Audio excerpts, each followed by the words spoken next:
আসসালামু আলাইকুম রহমতুল্লাহ। বন্ধুরা, আশা করি আল্লাহর অশেষ রহমতে সকলেই ভালো আছেন। বন্ধুরা, আপনি কি জানেন যে 3টি গুনাহের কারণে তাড়াতাড়ি মারা যাবেন? যদি না জেনে থাকেন, ভিডিওটি অবশ্যই শেষ পর্যন্ত দেখবেন। ইসলামে কিছু গুনাহ রয়েছে যা মানুষের হায়াত জীবনকাল কমিয়ে দিতে পারে। হাদিস ইসলামী শিক্ষা অনুসারে বিশেষভাবে 3টি গুনাহ উল্লেখযোগ্য যা মানুষের দ্রুত মৃত্যু ডেকে আনতে পারে। চলুন এই 3টি গুনাহ কি জেনে যাওয়া যাক। তার আগে আপনি যদি আমাদের চ্যানেলে নতুন হয়ে থাকেন, চ্যানেলটি অবশ্যই সাবস্ক্রাইব করে পাশে থাকা বেল আইকনটি অন করে রাখবেন। 1 নাম্বার, আত্মীয়তার সম্পর্ক ছিন্ন করা।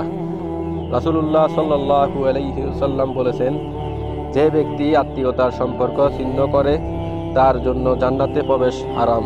সহিহ মুসলিম শরীফ 2556। আত্মীয়তার সম্পর্ক ছিন্ন করা আল্লাহর ক্রোধের কারণ এবং এতে জীবনের বরকত কমে যায়। 2, জুলুম বা অন্যায় করা। হাদিসে এসেছে, জুলুম থেকে বেঁচে থাকো, কারণ জুলুম কিয়ামতের দিন অন্ধকার হবে।